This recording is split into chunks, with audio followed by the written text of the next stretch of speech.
തമിഴ്നാട് നിയമസഭാ തിരഞ്ഞെടുപ്പിന് നാമനിർദ്ദേശ പത്രിക സമർപ്പിച്ച മുഖ്യമന്ത്രി MK സ്റ്റാലിനും TVK അധ്യക്ഷൻ വിജയും. സ്റ്റാലിൻ കൊളത്തൂരും വിജയ് പെരമ്പൂരുമാണ് പത്രിക സമർപ്പിച്ചത്. നാമനിർദ്ദേശ പത്രിക സമർപ്പിച്ചതിന് പിന്നാലെ വിജയുടെ പ്രചാരണത്തിനും തുടക്കമായിട്ടുണ്ട്. MK സ്റ്റാലിന്റെ സംസ്ഥാനതല പ്രചാരണം കരുണാനിധിയുടെ ജന്മസ്ഥലമായ തിരുവാരൂരിൽ നിന്ന് നാളെ ആരംഭിക്കും.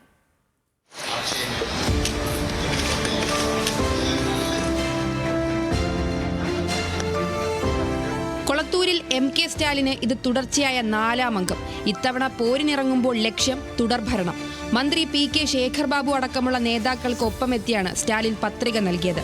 കേന്ദ്രത്തിനെതിരെയാണ് തമിഴ്നാടിന്റെ പോരാട്ടമെന്നും ഇത്തവണ വലിയ വിജയം DMK സഖ്യം നേടുമെന്നും സ്റ്റാലിൻ ആത്മവിശ്വാസം പ്രകടിപ്പിച്ചു. 4வது முறையும் கொளத்தூர் பகுதியில் இருக்கக்கூடிய வாக்காளர் பெருமக்கள் திராவிட முன்னேற்ற கழகத்தின் வேட்பாளராக, மதச்சார்பற்ற முற்போக்கு கூட்டணி வேட்பாளராக நிறுத்தப்பட்டிருக்கக்கூடிய என்னை அமோகமான வாக்கு வித்தியாசத்தில் நிச்சயமாக வெற்றி பெற வைப்பார்கள் என்று முழு நம்பிக்கையோடு நான் இருக்கிறேன்.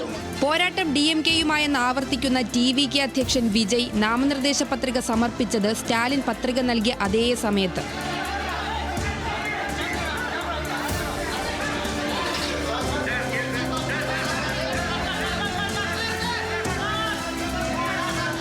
നാമനിർദ്ദേശ പത്രിക സമർപ്പിച്ചതിനു ശേഷം പെരമ്പൂരിലെ റാലിയിൽ DMK സർക്കാരിനെതിരെ കടുത്ത വിമർശനം വിജയ് ഉന്നയിച്ചു. ജനങ്ങളെ കൊള്ളയടിക്കുന്നതിലാണ് സംസ്ഥാന സർക്കാരിന്റെ മുൻഗണന.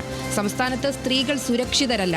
ക്രമസമാധാന നില തകരാറിലാണ്. TVKയ്ക്ക് ഒരവസരം നൽകണമെന്നും വിസിൽ ചിഹ്നത്തിൽ വോട്ട് രേഖപ്പെടുത്തണമെന്നും വിജയിയുടെ ആഹ്വാനം. இந்த 4 முனை போட்டி 40 முனை போட்டினு எத்தனை முனை போட்டினு எத்தனை உருட்டினாலும் இங்க 2 முனை போட்டி தான். ஒன்னு TVK, இன்னொன்னு DMK. மக்கள் விரோத ஆட்சி நடத்துற ஸ்டாலின் சார் வேணுமா, மக்களை நேசிக்கிற விஜய் வேணுமா? அவ்வளவுதான் இந்த தேர்தலே. அதனால உங்க விஜய்க்கு, உங்க அண்ணனுக்கு, உங்க தம்பிக்கு, உங்க பிள்ளைக்கு ஒரே ஒரு வாய்ப்பு கொடுங்க. സ്റ്റാലിന്റെ സംസ്ഥാന പര്യടനം നാളെ കൊളത്തൂരിൽ നിന്നും AIADMKയുടെ മുഖ്യമന്ത്രി സ്ഥാനാർത്ഥി എടപ്പാടി പളനിസ്വാമിയുടെ പ്രചരണത്തിന് വ്യാഴാഴ്ച ധർമ്മപുരിയിൽ നിന്നും തുടക്കമാകും. National desk, news Malayalam.